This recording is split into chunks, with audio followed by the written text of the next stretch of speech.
Amada iglesia, Dios les bendice. Damos gracias a Dios por este tiempo, porque es un tiempo precioso para encontrarnos aún en la distancia.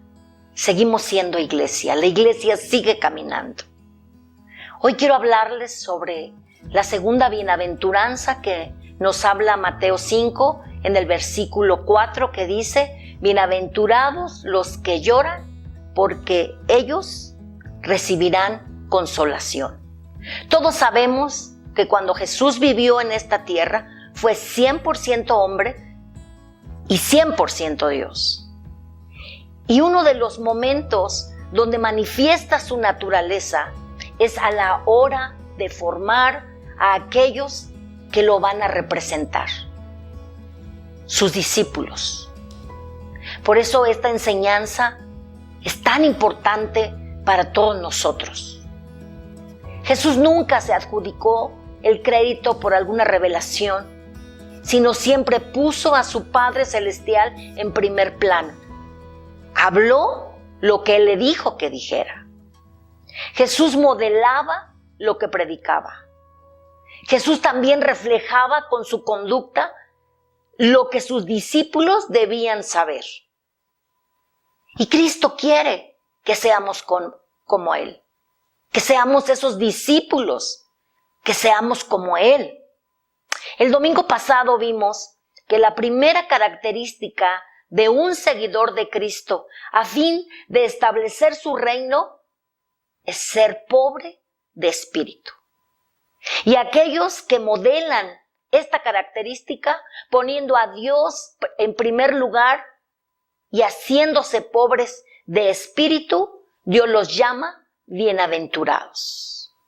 Ya vimos lo que significa bienaventurados.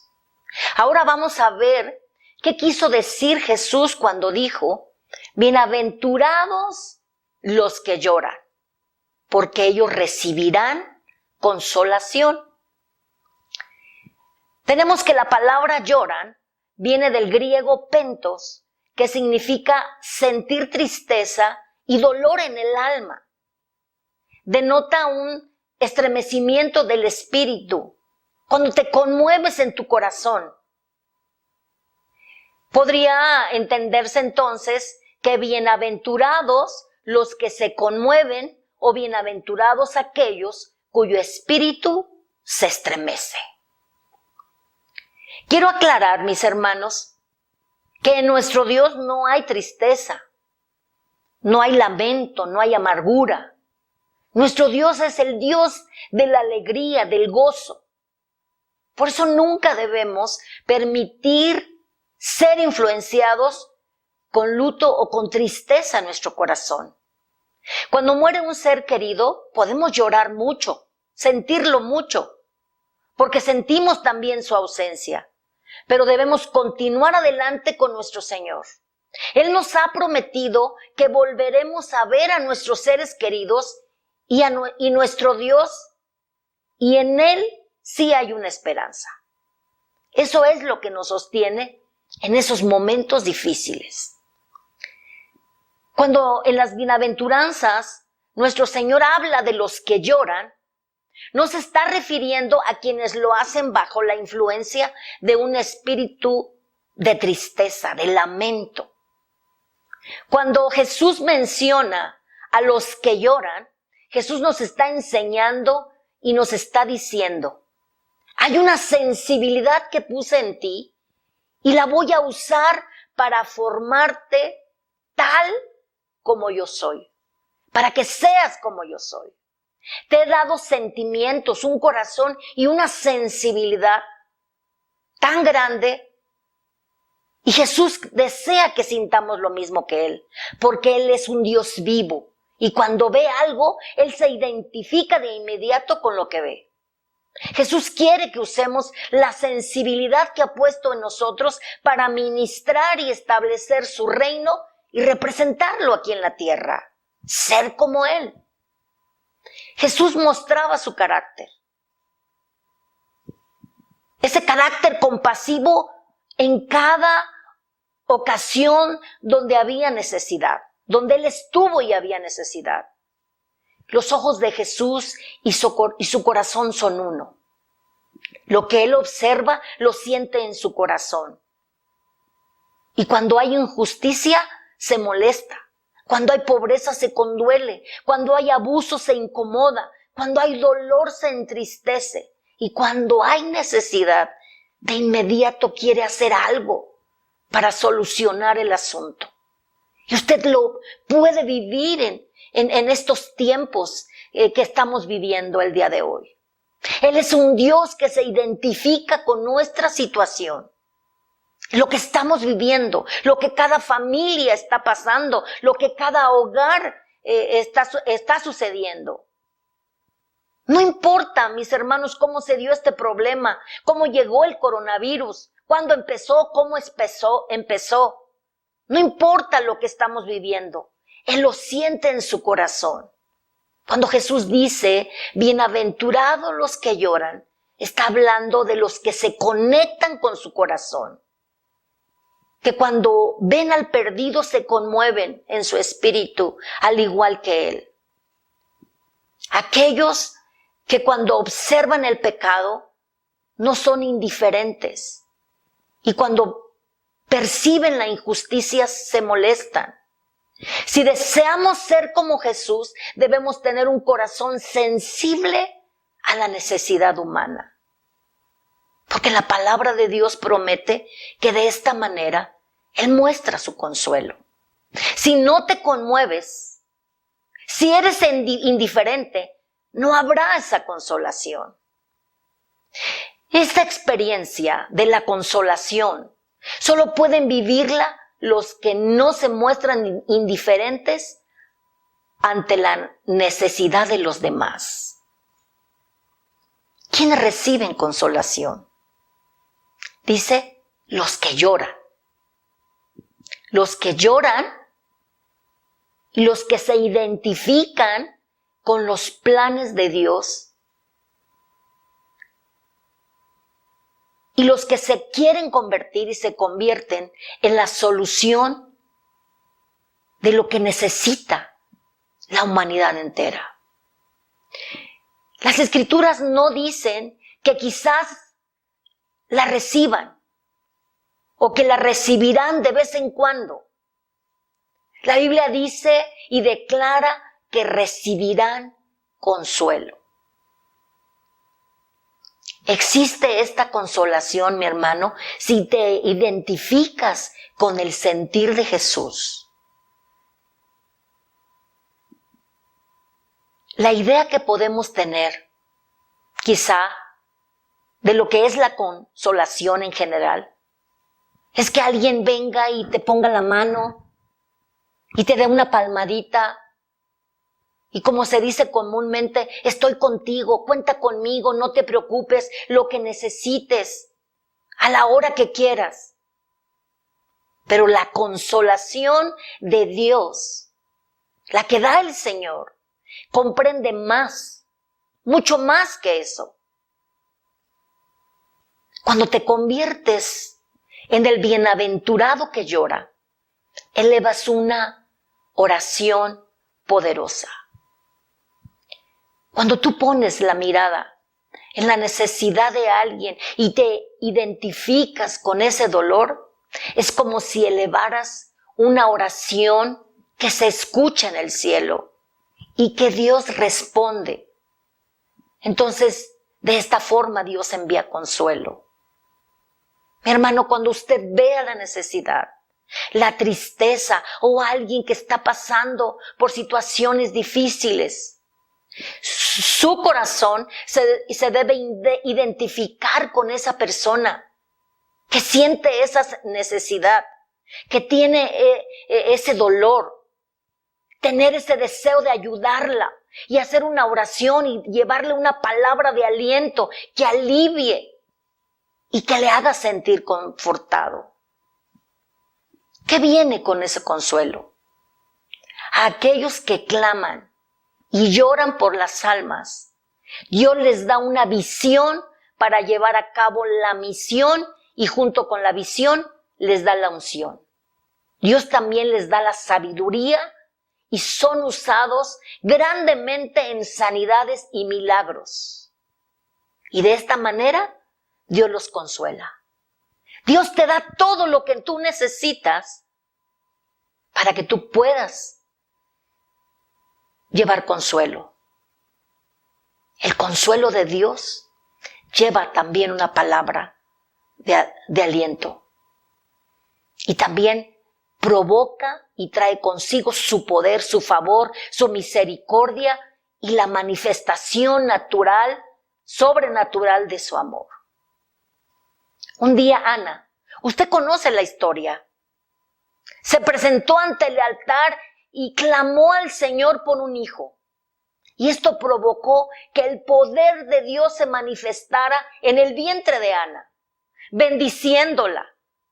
Y que poco tiempo después naciera el profeta Samuel, el que fue el líder y juez de Israel, quien ungió a Saúl y también a David como reyes. Y todo comenzó por el clamor de una madre. El consuelo conlleva prodigios. El consuelo no es un sentimiento, es una acción que transforma, cambia, que establece, crea, y a través de este tipo de consuelo te vas a enamorar cada vez más de Dios. Encontramos otra historia, la de Lázaro. Jesús se conmovió cuando vio la tumba de Lázaro. Cuando el Señor nos ve sufriendo, se identifica con nosotros, comparte nuestro dolor, no nos deja solos, sino más bien nos dice, tú y yo vamos a atravesar esto juntos, porque tú eres mi hijo, tú eres mi hija, yo estoy contigo, yo soy tu padre, no vas a estar sola. Jesús se estremeció en espíritu también por los judíos, ya que muchos de ellos aún no habían recibido la revelación acerca de Jesús. Estos judíos no lo veían como el Hijo del Dios vivo, el Cordero que evita el pecado del mundo. Lo consideraban un hombre común. Jesús clamó por la salvación de estas personas. Jesús decía, Padre, perdónalos, porque no saben lo que hacen. Dios Padre ha prometido que cada vez que tu corazón se identifique con el corazón de Jesús, Él responderá con su consuelo y con su poder. Grandes milagros hizo Jesús. Resucitó muertos, sanó leprosos, dio vista a los ciegos, hizo andar a los cojos, hizo a los mudos hablar y sigue haciendo milagros. Porque Él es el mismo ayer y hoy y por todos los siglos. Jesús tiene el mismo poder para resucitar y restaurar vidas. También para reconstruir matrimonios que se han destruido, negocios que se hallan en crisis, revivir a quien incluso estén muertos en vida, sanar enfermos, hacer todo tipo de milagros. Dios es el Dios que consuela. El consuelo de Dios no solo alivia tu dolor, sino tiene poder también para cambiarte. Su consuelo provoca una unción que te transforma y luego a través de ti aquellos que están más necesitados que tú, los cuales también van a ser tocados a través de ti. Cuando yo escucho las ambulancias y el silbido del carrito que vende los plátanos, no importa dónde esté y lo que esté haciendo, en ese momento oro al Señor por los que van en esa ambulancia, por su familia. Clamo por misericordia de Dios, por sanidad y salvación. Me estremezco. De inmediato pido al Señor que les provea todo lo que necesite, a ellos y a su familia. Y yo sé que Dios me consuela cuando Él me responde y Él cuida por los que yo estoy pidiendo. El consuelo de Dios Todopoderoso comprende un toque personal de su presencia, una manifestación de su poder, una revelación de una intimidad que tiene preparada solo para ti. Y de identificarse con el corazón de Jesús significa también hacerle frente a la injusticia cuando la ves. Implica el compromiso de modelar el carácter de Cristo. No podemos ser indiferentes, iglesia. Debemos reflejar la luz de Cristo. Debemos de ser esa sal de la tierra. El Señor conoce nuestro corazón. Él conoce toda la verdad. Él lo escudriña. Él conoce todos los detalles. Cuando David reconoció su pecado, dijo en el Salmo 51, le dice, he aquí tú amas la verdad en lo íntimo y en lo secreto. Me has hecho comprender sabiduría. Dice, purifícame con hisopo y seré limpio. Lávame y seré más blanco que la nieve. Hazme oír gozo y alegría. Y se recrearán los huesos que has abatido. Esconde, dice, de mí tu rostro de mis pecados y borra todas mis maldades. David pide que su corazón tenga una conexión con el de Dios. En este momento, debido a su oración, debido a su clamor, activa la bienaventuranza de los que lloran. Le dice, crea en mí, oh Dios, un corazón limpio y renueva un espíritu recto dentro de mí. David lloró y clamó, y entonces vino de inmediato el consuelo de Dios. David clamaba al Señor, David lloraba arrepentido. No me eches, le decía, de delante de ti. Y no quites de mí tu Santo Espíritu. Vuélveme el gozo de tu salvación. Y espíritu noble me sustente. David experimentó el consuelo de Dios y la restitución de todo lo que había perdido, aunque sufrió las consecuencias de sus acciones. Pero él fue restaurado debido a su clamor, consolado, y recibió una revelación diferente en su vida. Después de ser confrontado por el profeta Natán, nosotros conocemos cuando lo confrontó, pero el arrepentirse y recibir el consuelo de Dios cambió por completo su manera de pensar. Debemos caminar en el temor de Dios y honrar la presencia del Espíritu Santo en nuestras vidas y nuestros hogares. Quiero compartirles lo que un predicador inglés escribió. Dice, el Hijo de Dios sufrió hasta la muerte, no para que los hombres no tuviesen que sufrir, sino que para que los sufrimientos de ellos fuesen como los de Él.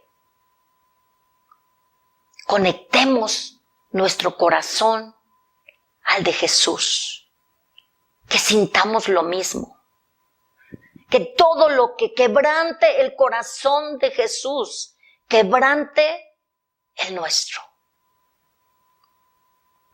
Damos gracias a Dios porque nos ha dado esta palabra, porque Él quiere que nosotros seamos como Él, que caminemos en sus caminos, que hagamos y vivamos de acuerdo a lo que Él nos manda, a lo que Él nos dice. Y Él se alegra, nosotros alegramos el corazón de Dios cuando nosotros somos como Él, sentimos como Él, actuamos como Él, pensamos como Él.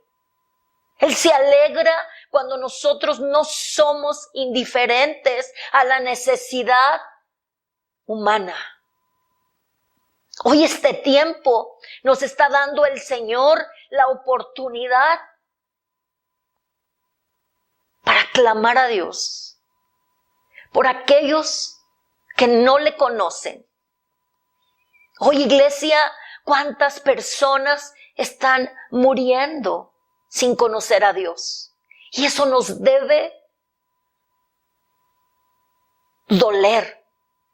Eso nos debe de dar pasos, dar pasos de fe. Eso nos debe conmover nuestro corazón para que nosotros vayamos y compartamos del amor de Dios.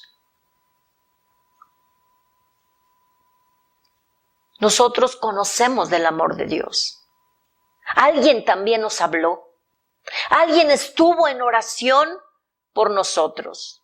Alguien se puso a la brecha por nosotros para que nosotros conociéramos y disfrutáramos de estas bienaventuranzas. Entonces nosotros no podemos callar o no podemos ser indiferentes.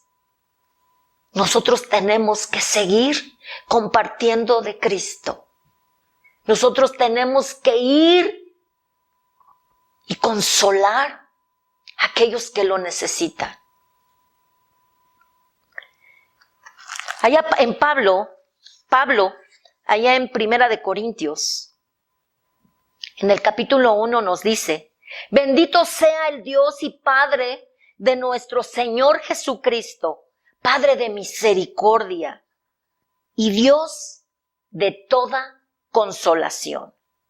Dice, Él nos consuela en todas nuestras tribulaciones, para que podamos también nosotros consolar a los que están en cualquier tribulación, por medio de la consolación con que nosotros somos consolados por Dios. Si nosotros recibimos esa consolación, nosotros también tenemos que dar a conocer